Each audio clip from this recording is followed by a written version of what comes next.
Nobody expected Tuesday to end the way it did. By midday, the United States appeared to be hours away from one of the most devastating military strikes in modern history. By evening, the President of the United States had threatened to erase an entire civilization from the map. And then, just 90 minutes before his own deadline, everything changed.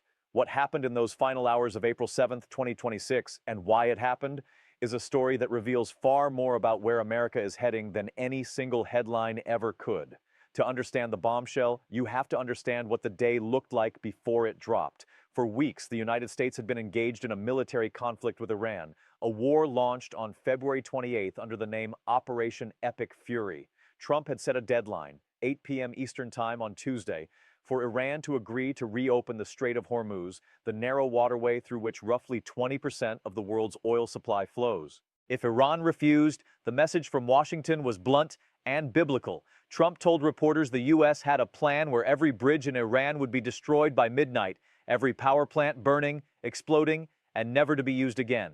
He said it could all be done in 4 hours. He said he didn't want it to happen. But the tone left little room for doubt about the intention. Then came the statement that shook the world. Trump warned that, quote, "a whole civilization will die tonight." Those words, spoken by the sitting president of the United States, triggered a wave of condemnation from Democratic leaders, a wall of silence from Republican ones, and a sense of genuine global alarm that hadn't been felt since the early days of the nuclear age. House Minority Leader Hakeem Jeffries called Trump completely unhinged. Senate Minority Leader Chuck Schumer and a coalition of Democratic senators issued a rare joint statement saying they spoke with one voice and one purpose: to condemn the threat to extinguish an entire civilization. Democrats demanded Congress reconvene immediately. The word World War III began appearing not just in opposition speeches, but in serious analytical circles. And then, 90 minutes before the deadline, Trump posted on Truth Social.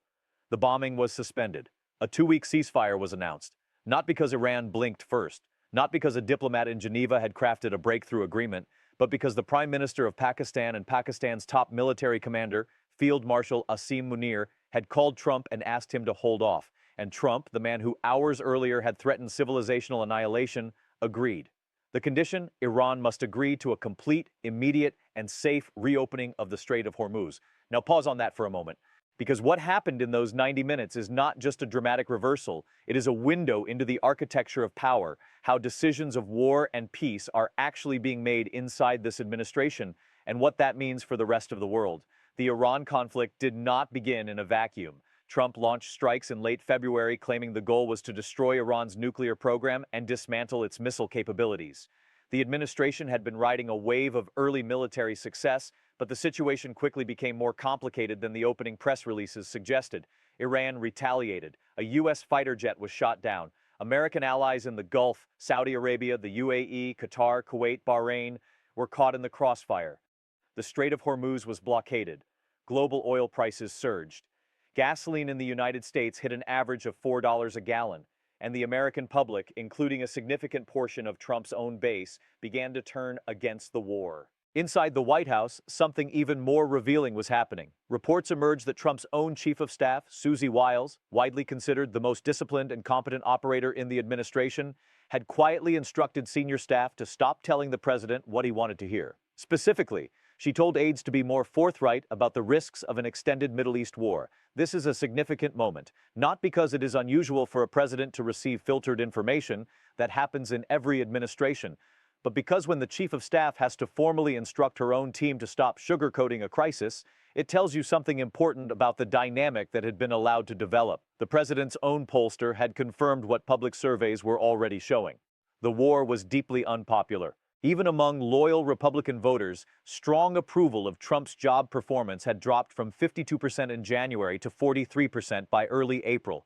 And yet, with all of that context, Tuesday unfolded the way it did, not with careful diplomacy, not with a structured negotiation, but with a president setting an 8 p.m. deadline for a foreign nation, threatening to destroy its entire infrastructure in a 4-hour window, warning the world that a civilization might not survive the night, and then stepping back from the edge because a phone call came in from Islamabad. What does that tell us about how this conflict is being managed? It tells us that escalation is being used as a negotiating tactic, but that the line between tactic and catastrophe is razor thin. It tells us that the administration is searching for what insiders describe as an off-ramp, a way to claim victory and exit a war that has become politically costly, but has not yet found a path that looks clean enough. It tells us that allies are filling a vacuum. Pakistan played the role of mediator on Tuesday night, not the European Union, not the United Nations, not America's traditional diplomatic partners. The world is watching a shift in how global crises get managed, and Tuesday was a stark illustration of that shift. The ceasefire is for 2 weeks. That is a fragile window, not a resolution. Iran's government has not formally acknowledged negotiations are even taking place. The country's foreign ministry acknowledged receiving messages through, quote, friendly countries, but denied that any direct or indirect talks with the United States had occurred. The new supreme leader, Mojtaba Khamenei, who assumed power after his father was killed in the war's opening strike, has not been seen publicly since the conflict began. The man reportedly leading any potential talks on the Iranian side is Parliament Speaker Mohammad Bagher Khalibaf, a figure far outside the traditional channels of diplomatic authority. This is not a peace process. It is a pause, fragile, ambiguous, and deeply uncertain on both sides. Who is affected by all of this? The answer is almost everyone. The 60 to 80 million people living in Iran are facing not just the immediate destruction of a war, but the existential weight of knowing their country's entire infrastructure was hours away from deliberate annihilation on Tuesday night. Tens of millions of civilians in the Persian Gulf region have been caught between two military powers in a war they did not choose. American workers are paying more for gasoline and watching their savings absorb the economic shock of a conflict that has rattled global energy markets. American service members are deployed in a war that Congress never formally authorized, and the broader international community is confronting a world in which the norms governing when and how the most powerful military on earth is used have become unpredictable in ways that make long-term planning almost impossible. There is also a domestic political dimension that matters deeply to what comes next. The Iran war is heading into territory that will intersect with the midterm election cycle, roughly 7 months away. A war that costs Americans money, that draws casualties, that lacks clear objectives, and that has been conducted without congressional authorization is a political liability. Even Trump's most loyal allies have begun to quietly acknowledge this. The administration is looking for a deal. The 2-week ceasefire is the clearest signal yet that the White House wants a way out that allows the president to claim the war achieved its goals, whether it truly did or not. What happens in the next 14 days will matter enormously. If Iran agrees to reopen the Strait of Hormuz and some form of deal on nuclear enrichment can be reached, Trump will almost certainly declare victory. The political framing will be that America's military pressure forced a historic capitulation from Iran. Supporters will celebrate it as a triumph. Critics will argue the entire episode was an unnecessary, dangerous gamble that pushed the world to the brink. Both sides will have evidence for their position. What neither side will be able to fully answer is the question that the events of Tuesday night have embedded permanently in the record.